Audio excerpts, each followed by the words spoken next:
ಹತ್ತತ್ರ ಸುಮಾರು 21 ತಿಂಗಳ ಕಾಲ ಇದು ಅವಧಿಯಲ್ಲಿರುತ್ತೆ. ಇನ್ನು ಆ ಅವಧಿಯಲ್ಲಿ ಯಾವ ರೀತಿಯಾದ ಘಟನೆಗಳು ನಡೀತಪ್ಪ, ಏನೇನೆಲ್ಲ ಸಂಭವಿಸ್ತು ಅಂತ ನೋಡೋದಾದ್ರೆ, ಮೊದಲನೇದಾಗಿ ಮೀಡಿಯಾದವರ ಮೇಲೆ ಅಂದ್ರೆ ಮಾಧ್ಯಮದವರ ಮೇಲೆ ಅವರು ಒಂದಿಷ್ಟು ಕ್ರಮಗಳನ್ನ ಜರುಗಿಸ್ತಾರೆ. ಅಂದ್ರೆ ಸತ್ಯಗಳನ್ನ ಬಿಡಬಾರ್ದು, ರಿವೀಲ್ ಮಾಡಬಾರ್ದು ಅಂತ ಒಂದಿಷ್ಟು ಕ್ರಮಗಳನ್ನ ಜರುಗಿಸಿ ಅವರನ್ನ ಆದಷ್ಟು ಹತೋಟಿಯಲ್ಲಿ ಇಟ್ಕೊಳ್ಳೋಕೆ ಪ್ರಯತ್ನ ಪಡ್ತಾರೆ.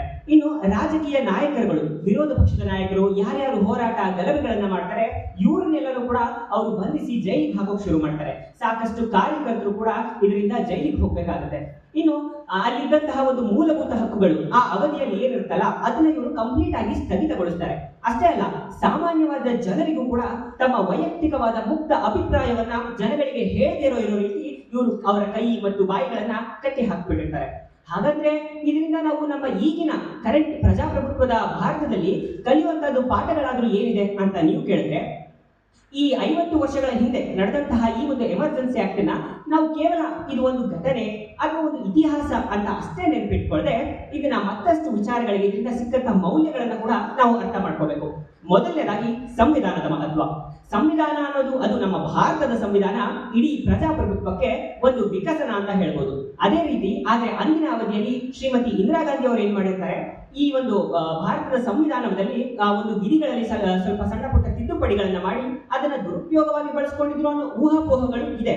ಆದ್ರೆ ಅದು ಸತ್ಯನೋ ಇಲ್ವೋ ಗೊತ್ತಿಲ್ಲ. ಆದ್ರೆ ನಾವೇನ್ ಮಾಡ್ಬೇಕು, ನಮ್ಮ ಭಾರತೀಯರು ಅಂದ್ರೆ ಭಾರತದ ಮೂಲಗಳನ್ನ, ಸಂವಿಧಾನದ ಮೂಲಗಳನ್ನ, ಸಂವಿಧಾನದ ಮಹತ್ವಗಳನ್ನ ಕಾಪಾಡೋದು ಪ್ರತಿಯೊಬ್ಬ ಭಾರತೀಯ ನಾಗರಿಕನ ಜನ್ಮಸಿದ್ಧ ಕರ್ತವ್ಯ ಅಂತ ಹೇಳ್ಬೋದು.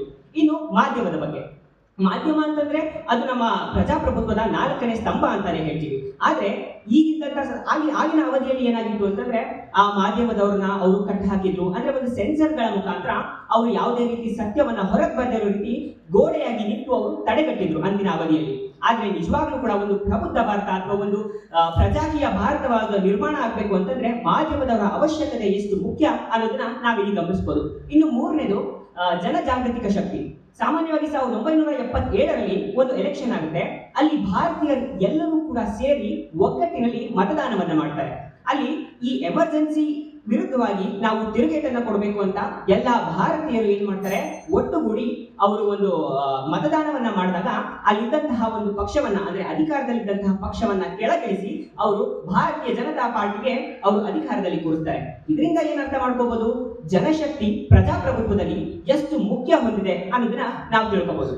ಇಷ್ಟೇ ಅಲ್ಲ, ನಾವು ಯಾವಾಗಲೂ ಸಂವಿಧಾನದ ಮೂಲಗಳನ್ನ ರಕ್ಷಿಸಬೇಕು, ಸಂವಿಧಾನದ ಮಹತ್ವಗಳನ್ನ ತಿಳ್ಕೋಬೇಕು, ಮಾಧ್ಯಮಗಳನ್ನ ಕಾಪಾಡಬೇಕು. ಈ ಎಲ್ಲಾ ವಿಚಾರಗಳನ್ನ ಬರೀ ಸರ್ಕಾರದ ಮೇಲೆ ಅವಲಂಬಿತರಾಗಬಾರ್ದು. ಪ್ರತಿಯೊಬ್ಬ ಭಾರತೀಯ ನಾಗರಿಕನಾದ ಕರ್ತವ್ಯ ಇದು. ಸಂವಿಧಾನವನ್ನ ಕಾಪಾಡಬೇಕು, ಅದನ್ನ ಉಳಿಸಬೇಕು, ಅದನ್ನ ಎಲ್ಲೆಡೆ ಬಳಸಬೇಕು ಅನ್ನೋದನ್ನ ಇಷ್ಟು ಹೇಳಿ ನನ್ನ ಮಾತುಗಳನ್ನ ಮುಗಿಸ್ತೀನಿ. ಜೈ ಹಿಂದ್.